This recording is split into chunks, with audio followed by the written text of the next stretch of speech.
नमस्कार प्रिय विद्यार्थियों, स्वागत है आपका वीकेएस फिजिक्स एकेडमी में।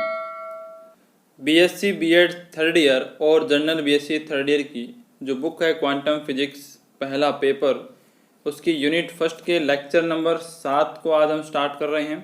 इससे पहले के लेक्चर 6 हमने कंप्लीट कर लिए, नोट्स आपको प्रोवाइड करवा दिए। लास्ट वाले वीडियो के अंदर हमने पढ़ा था कि प्रकाश विद्युत प्रभाव क्या होता है, उसके प्रायोगिक परिणाम क्या होते हैं और उसके नियम क्या हैं। उससे पहले हमने प्लांक नियम के बारे में पढ़ा था, प्लांक की क्वांटम अवधारणा के बारे में पढ़ा था। तो आइंस्टीन जो वैज्ञानिक थे, उन्होंने प्रकाश विद्युत प्रभाव की क्वांटम व्याख्या किस प्रकार से की, उन्होंने इस प्रभाव में क्वांटम शब्द को कैसे जोड़ा, किस आधार पर अपनी थ्योरी दी और प्रकाश विद्युत प्रभाव को बताया।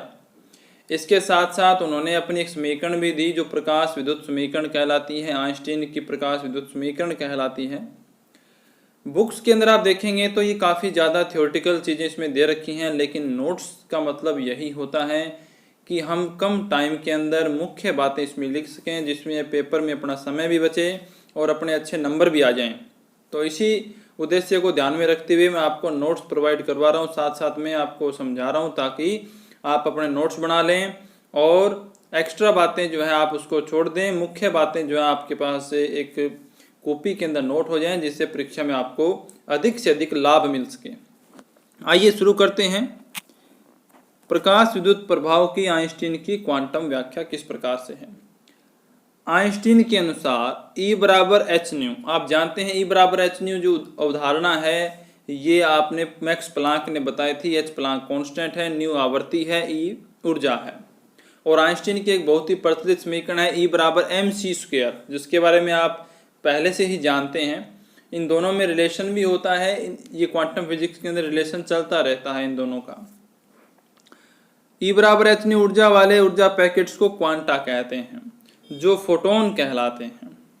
अतः न्यू आवर्ती के एक वर्णी प्रकाश के, एक वर्णी का मतलब क्या है, एक वर्णी का मतलब है एक निश्चित आवर्ती का प्रकाश। जैसे एक रेड कलर की लाइट है, उसकी एक निश्चित आवर्ती होगी, ग्रीन कलर की लाइट है, उसकी निश्चित आवर्ती होगी। इस प्रकार से अलग अलग कलर की जो लाइट है उनकी आवर्ती निश्चित होती है, या हम कह सकते हैं थोड़ा बहुत डिफरेंस हो तो एक रेंज में होती है। लेकिन अगर हम बात करें बहुवर्णी की, जिसमें सारे वर्ण मिक्स हो जाते हैं, जैसे कि अपनी नॉर्मल लाइट होती है, उसकी एक रेंज होती है, उस रेंज के अंदर सारे अलग अलग कलर होते हैं और उन सब की एक निश्चित आवर्ती होती है, तो वो बहुवर्णी प्रकाश होता है। प्रकाश के प्रत्येक फोटोन की ऊर्जा क्या होगी, एच न्यू होगी। जैसे ही फोटोन धातु पृष्ठ पर आपतित होगा, बड़े ध्यान से सुनिएगा और देखिएगा, जैसे ही फोटोन धातु पृष्ठ पर आपतित होता है तो बिना किसी समय पश्चता के, समय पश्चता का मतलब यहाँ पर टाइम लैग इंग्लिश में बोलते हैं, इसका मतलब मैं आपको बताऊंगा, समय पश्चता के इलेक्ट्रॉन उत्सर्जित होता है। यानी आइंस्टीन कहते हैं कि जैसे ही फोटोन किसी धातु पृष्ठ पर आपतित होगा, गिरेगा, तो बिना किसी समय पश्चता के तुरंत ही इलेक्ट्रॉन उत्सर्जित होगा। जैसे हम एग्जाम्पल देते हैं कि जैसे मान लीजिए हम पानी गर्म करते हैं, पानी नॉर्मल टेम्परेचर पे है, रूम टेम्परेचर पे है, उसको जब हम गर्म करेंगे तो कुछ टाइम बाद, चाहे वो 1 मिनट लगे, आधा मिनट लगे या 2 मिनट लगे, कुछ टाइम बाद वो धीरे धीरे उसके अंदर से भाप बनने लगती है, उसके अंदर से एनर्जी बाहर निकलने लगती है और फिर एक फाइनाइट टेम्परेचर पे जाके वो उबलने लगता है। तो इस चीज़ को होने में, यानी उससे एनर्जी निकलने में, उसको गर्म होने में टाइम लगता है। लेकिन यहाँ पर कंडीशन जो है वो किस प्रकार से है कि जैसे ही फोटोन पृष्ठ पे गिरेगा तो बिना किसी टाइम के, बिना किसी समय पश्चात के तुरंत ही इलेक्ट्रॉन बाहर निकल जाएंगे। इसे बोलते हैं समय पश्चता नहीं है, यहाँ पे नो टाइम लैग होता है। इसलिए निश्चित आवर्ती के प्रकाश के लिए उत्सर्जित फोटो इलेक्ट्रॉन की अधिकतम गतिज ऊर्जा प्रकाश तीव्रता पर निर्भर नहीं करेगी, क्योंकि आप जानते हैं यहाँ पे जो ऊर्जा है वो E बराबर एच न्यू है और आवर्ती पर डिपेंड कर रही है। एच तो प्लांक कांस्टेंट है और ऊर्जा मुख्य रूप से किस पे डिपेंड कर रही है, यहाँ पर आवर्ती पे। तो यहाँ पर तीव्रता का तो कोई लेना देना ही नहीं है। तीव्रता का मतलब आप जानते हैं प्रकाश की तीव्रता फोटोन की संख्या से होती है। 4 फोटोन, 10 फोटोन, 15 फोटोन एक साथ आ रहे हैं तो उसकी तीव्रता बढ़ती जाएगी, लाइट की चमक बढ़ती जाएगी। लेकिन एच न्यू के अनुसार आवर्ती पर निर्भर करेगी। यानी जो अधिकतम गतिज ऊर्जा है इलेक्ट्रॉन की वो तीव्रता पे डिपेंड नहीं करेगी, वो एच न्यू जो अपना फॉर्मूला है E बराबर एच न्यू, उसके हिसाब से आवर्ती पर डिपेंड करती है। अगर आवर्ती बढ़ती है तो उसकी अधिकतम जो गतिज ऊर्जा है वो बढ़ जाएगी। तो ये तो उसकी आइंस्टीन की व्याख्या थी। अब एक अपने पास स्टेप आता है कार्यफलन। कार्यफलन काफ़ी इंपॉर्टेंट है। देखिए कार्यफलन है वो एक ऊर्जा के अंदर ही होगा, इलेक्ट्रॉन वोल्ट या जूल के अंदर होगा, एक ऊर्जा का पार्ट है। जैसे एक फाइनाइट आवर्ती होती है जिससे कम आवर्ती पे फोटो इलेक्ट्रॉन का उत्सर्जन नहीं होता, उसे आप दहली आवर्ती कहते हैं। उसी प्रकार से एक ऊर्जा का पार्ट है उसे आप कार्यफलन कहते हैं। देखिए क्या है इसकी डेफिनेशन, वह न्यूनतम ऊर्जा यानी कम से कम वह ऊर्जा जो किसी धातु पृष्ठ से उसकी विभव रोधिका को पार करके इलेक्ट्रॉन बाहर निकालने के लिए आवश्यक हो, उस धातु का कार्यफलन कहते हैं। यानी कम से कम वो ऊर्जा जो किसी धातु पृष्ठ से उसकी विभव रोधिका को पार करके इलेक्ट्रॉन को बाहर निकाल दे, तो उस ऊर्जा का जो मैग्नीट्यूड है उसको उस धातु का कार्यफलन कहते हैं। उस धातु का नाम इसलिए यहाँ पर आया क्योंकि अलग अलग धातु के लिए दहली आवर्ती भी अलग अलग होती है, कार्यफलन भी अलग अलग होगा। यानी अलग अलग पृष्ठ से इलेक्ट्रॉन निकालने के लिए अलग अलग मैग्नीट्यूड की आपको ऊर्जा की आवश्यकता पड़ेगी। यहाँ पर विभव रोधिका नाम आया कि उसकी विभव रोधिका को पार करके। इसका मतलब है जैसे धातु है पृष्ठ है तो उसके अंदर एटम्स होंगे, एटम्स में न्यूक्लियस अपना नाभिक होता है, उसमें इलेक्ट्रॉन प्रोटॉन सभी होते हैं।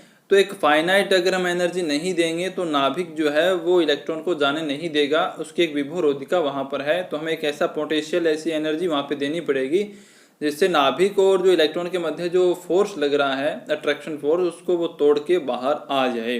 तो ये अलग अलग कंडीशन में अलग अलग हो सकता है, इसलिए धातु की जो अलग अलग प्रकृति के हिसाब से अलग अलग एनर्जी होगी अलग अलग धातुओं के लिए, यानी धातु का कार्यफलन अलग अलग होता है। यदि फोटोन की ऊर्जा धातु के कार्यफलन से कम है, ध्यान दें, यदि फोटोन की ऊर्जा धातु के कार्यफलन से कम है तो PeE यानी फोटो इलेक्ट्रिक इफेक्ट प्रकाश विद्युत प्रभाव नहीं होगा। यानी कि अगर आपके पास जो आप ऊर्जा दे रहे हैं वो उस धातु के कार्यफलन से कम हो, यानी कि जितनी ऊर्जा पाके इलेक्ट्रॉन बाहर आने चाहिए उतनी ऊर्जा अगर आप नहीं दे रहे हैं तो इलेक्ट्रॉन बाहर नहीं आएंगे, और इलेक्ट्रॉन बाहर नहीं आएंगे तो प्रकाश विद्युत प्रभाव की घटना नहीं होगी। अतः न्यू नोट वह न्यूनतम आवर्ती है जिससे कम आवर्ती पर प्रकाश विद्युत प्रभाव नहीं होता है। यानी दोनों एक जैसी कंडीशन है, न्यू है वो एक आवर्ती के रिस्पेक्ट में है, कार्यफलन है ऊर्जा के रिस्पेक्ट में है। तो कार्यफलन को फाई से डिनोट किया जाता है, फाई बराबर होगा H nu not. H nu not, यहाँ एच न्यू नॉट है वो एक फोटोन की ऊर्जा कहलाएगी और फाई है वो कार्यफलन कहलाएगा। इसका जो आप मात्रक निकालेंगे तो वो जूल आएगा, इसे इलेक्ट्रॉन वोल्ट में भी चेंज कर सकते हैं। तो ये कार्यफलन का फॉर्मूला हो गया, फाई बराबर H nu not. New not इसलिए आया क्योंकि यहाँ पे जो फिक्स आवर्ती होगी, दहली आवर्ती होगी, उस पे ही आपका कार्यफलन होगा, उसी से रिलेटेड है, लेकिन वो ऊर्जा के पदों में है, वो फ्रीक्वेंसी के पदों में है। फिर आते हैं आइंस्टीन का प्रकाश विद्युत समीकरण। आइंस्टीन ने इन बातों को ध्यान में रखते हुए एक समीकरण बताई, अपनी समीकरण दी प्रकाश विद्युत समीकरण की, कब इलेक्ट्रॉन बाहर निकलते हैं, कब उनमें गतिज ऊर्जा होगी, कितनी कार्यफलन उसमें होगा।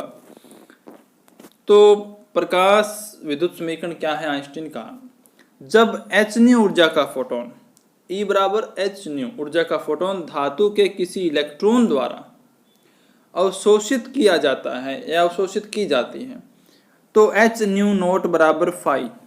देखिए जब एच न्यू ऊर्जा का फोटोन धातु पृष्ठ पे गिरेगा तो वो पृष्ठ उस ऊर्जा को अवशोषित करेगी, और बाहर आने के लिए कितनी ऊर्जा चाहिए, फाई के बराबर चाहिए। और फाई किसके बराबर होता है, एच न्यू नॉट के, क्योंकि कार्यफलन के बराबर चाहिए। तो जो एच न्यू ऊर्जा पृष्ठ पे डाली गई उसमें से फाई यानी एच न्यू नॉट ऊर्जा तो इलेक्ट्रॉनों को बाहर निकालने के लिए काम आ जाएगी, बाकी जो बचेगी वो क्या करेगी, उन बाहर निकले हुए इलेक्ट्रॉन्स को गतिज ऊर्जा के रूप में प्रदान होगी। इलेक्ट्रॉन के पृष्ठ से बाहर निकालने में और शेष ऊर्जा जो एच न्यू में से फाई निकलने के बाद जो बचेगी वो शेष ऊर्जा इलेक्ट्रॉन की गतिज ऊर्जा के रूप में होती है। तो ऊर्जा संरक्षण का नियम हम लगाते हैं, तो 1/2 mv² मैक्सिमम, यानी कि गतिज ऊर्जा बराबर किसके बराबर होगी, एच न्यू माइनस के फाई। यानी कि जो एच न्यू फोटॉन्स का जो ऊर्जा जो इस पे गिरी फोटोन की ऊर्जा उसमें से फाई निकल गया तो बाकी जो बची वो काइनेटिक एनर्जी के बराबर होगी।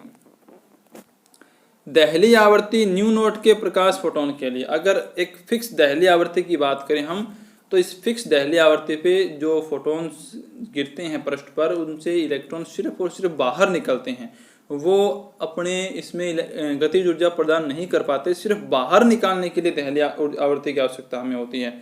तो यहाँ पे जो काइनेटिक एनर्जी की वैल्यू यहाँ पे 0 हो जाएगी, H nu not minus five हो जाएगा और यहाँ पे फाइव की वैल्यू आ जाएगी फाइव बराबर एच न्यू नॉट। इसको अगर आप यहाँ रखें 1/2 एम वी स्क्वायर मैक्सिमम बराबर एच न्यू माइनस के फाइव, तो फाइव की वैल्यू हम यहाँ पे पुट कर सकते हैं एच न्यू नॉट, तो हमारे पास ये आ जाएगी 1/2 M V square maximum H nu minus H nu naught. ये आगे प्रकाश विद्युत समीकरण। अब ये आवर्ती के पदों में है टोटल, अगर आप इसे कार्यफलन के पदों में दिखाना चाहते हैं तो इसकी वैल्यू को आप यहाँ से 5 पुट कर सकते हैं। अगर आप इसे थोड़ा सिंपल रखना चाहते हैं तो 1/2 एम वी स्क्वायर मैक्सिमम को के मैक्सिमम लिख सकते हैं, काइनेटिक एनर्जी का जो संकेत है, तो के मैक्सिमम बराबर एच न्यू माइनस के 5 हो जाएगा। तो ये प्रकाश विद्युत समीकरण है सारी। अब इसमें बात आती है कि यदि वी नोट निरोधी विभव यहाँ पर है तो ये जो समीकरण है ई वी नोट बराबर 1/2 एम वी स्क्वायर मैक्सिमम, ये मैंने आपको कल जो प्रकाश विद्युत प्रभाव के नियम हमने पढ़े थे, प्रायोगिक परिणाम हमने पढ़े थे, उसमें मैंने आपको बताया था तीसरे पॉइंट के अंदर कि निरोधी विभव का जो गतिज ऊर्जा के साथ संबंध है वो ये होता है। तो यहाँ से हम पुट कर सकते हैं अपनी इसके अंदर ई वी नोट की वैल्यू, तो ये निरोधी विभव के पदों में प्रकाश विद्युत समीकरण आ जाती है और एक रिलेशन हमें मिलेगा ई वी नोट बराबर H nu minus H nu note. यहाँ से ई जो है मैं दूसरी स्टाइल ले जाता हूँ, इसके बटे में लग जाएगा, तो वी नोट बराबर यानी निरोधी विभव बराबर एच अपॉन ई न्यू माइनस एच अपॉन ई न्यू नोट। ये समीकरण अपने आगे, ये समीकरण हमें काफ़ी बातें बताती हैं। यहाँ पर ये जो समीकरण का रूप है वो y बराबर एम एक्स प्लस सी यानी एक सरल रेखा का जो समीकरण है उसके रूप का होता है। यहाँ पे h अपॉन ई जो है वो ढाल है और h अपॉन ई न्यू नोट जो है वो क्या है, एक कांस्टेंट की तरह काम करता है। कांस्टेंट की तरह काम क्यों करता है, क्योंकि आपको पता है ये जो न्यू है वो तो चेंज होने वाला है और न्यू नोट है वो एक फिक्स आवृत्ति होती है, एक दहली आवृत्ति होती है, एक न्यूनतम आवृत्ति होती है, इसकी एक वैल्यू होगी अलग अलग पृष्ठ के लिए। तो ये सारी चीज़ कांस्टेंट होगी और ये एक सी की तरह काम करेगा। सी अंतःखंड होता है, आप जानते हैं, जो अक्ष पे काटेगा, रेखा काटेगी वहाँ पे अंतःखंड होता है, उसकी वैल्यू सी होती है। अगर यहाँ पे प्लस है तो वो प्लस एक्स पे काटता है, अगर माइनस इस समीकरण में तो माइनस एक्स पे काटेगा। इसके लिए मैं आपको ग्राफ दिखा देता हूँ। यहाँ पे आप देखेंगे तो ये निरोधी विभव वी नोट और यहाँ पे आवर्ती के मध्य ग्राफ है जिसमें सरल रेखा आपको मिलेगी। सरल रेखा का रूप अपने पास है y बराबर एम एक्स प्लस सी का, जिसका ढाल है h बटे ई और यहाँ पे है न्यू नोट इस फ्रिक्वेंसी पे। अब जो लास्ट में c की वैल्यू जो थी हमारे पास minus H nu naught upon E, ये जो माइनस का है इसका मतलब ये अंतःखंड आपको पीछे की तरफ नीचे इस अक्ष पे माइनस में काटता है और ये 5/e के बराबर भी हो सकता है क्योंकि h न्यू नोट की वैल्यू 5 है तो आप इसे 5/e भी लिख सकते हैं। तो ये इसका ग्राफ हो जाएगा। अब इसमें एक एक्स्ट्रा बातें मैं आपको और बता देना चाहता हूँ कि जैसे अगर हम यहाँ पर फोटोन संवेग की बात करें, उसके द्रव्यमान की बात करें तो किस प्रकार से हम निकालेंगे। एच न्यू ऊर्जा के फोटोन का विराम द्रव्यमान शून्य होता है, ये हम जानते हैं, फोटोन का विराम द्रव्यमान शून्य होता है। तो संवेग क्या होगा, संवेग आप जानते हैं P बराबर होता है एम वी, द्रव्यमान इंटू वेग। यहाँ पे फोटोन की बात हो रही है तो वेलोसिटी, लाइट की वेलोसिटी आएगी यानी m इंटू सी आएगा।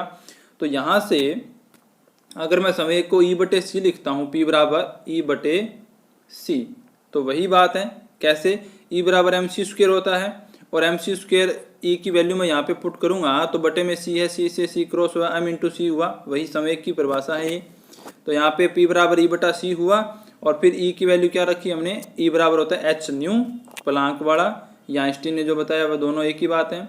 फिर P बराबर न्यू अपॉन सी क्या होता है, लैम्डा होता है, तो P बराबर h अपॉन लैम्डा हो गया। इन संवेग का ये संबंध हो गया वेवलेंथ के साथ, आवृत्ति के साथ और एनर्जी के साथ। फिर हम बात करें E बराबर mc², आइंस्टीन का जो समीकरण है वो लगाएं द्रव्यमान ऊर्जा संबंध। यहाँ से m की वैल्यू निकालूँ E/c² और E की वैल्यू h न्यू रखूँ तो m अपना जो द्रव्यमान है उसकी वैल्यू संवेग के पदों में आ जाएगी। यहाँ से आप देख सकते हैं P/c ये हो जाएगा। ये द्रव्यमान हो गया, ऊपर हमने संवेग निकाला इस स्टेप के अंदर। अब एक इम्पोर्टेंट बात हम यहाँ पे और देख लेते हैं कि जो सीजियम होता है उसका कार्यफलन सबसे कम होता है और वो ऑलमोस्ट 1.9 इलेक्ट्रॉन वोल्ट के बराबर होता है। और प्लेटिनम का जो कार्यफलन है वो सबसे ज़्यादा होता है, 6.4 इलेक्ट्रॉन वोल्ट के बराबर होता है। इसका अर्थ क्या है? इसका अर्थ ये है कि अगर सीजियम का आपका पास पृष्ठ है, सीजियम धातु का आपके पास पृष्ठ है, तो उससे इलेक्ट्रॉन निकालने के लिए आपको कम आवश्यकता पड़ेगी एनर्जी की, यानी 1.9 इलेक्ट्रॉन वोल्ट पे बाहर आ जाएंगे। लेकिन अगर आप उसकी जगह प्लेटिनम के साथ ऐसा करते हैं तो प्लेटिनम पर इतना अगर आप कार्यफलन देते हैं तो इलेक्ट्रॉन बाहर नहीं आ पाएंगे। आपको 6.4 इलेक्ट्रॉन वोल्ट का जो कार्यफलन है न्यूनतम ऊर्जा देनी पड़ेगी, तब वो इलेक्ट्रॉन जो है उसकी सतह को छोड़कर बाहर आ पाएंगे। तो ये हमारा प्रकाश विद्युत समीकरण हो गया, आइंस्टीन व्याख्या होगी प्रकाश विद्युत प्रभाव के बारे में। नेक्स्ट वीडियो में मैं इस प्रकाश विद्युत समीकरण जो हमने अभी पढ़ी थी इसके 27 रूप आपको बता सकता हूँ। अगर आप चाहें तो कमेंट कर देना, हर कंपटीशन में और आदि चीज़ों में आपके बहुत ज़्यादा फायदेमंद रहेगी। तो मिलते हैं नेक्स्ट वीडियो में, तब तक के लिए धन्यवाद।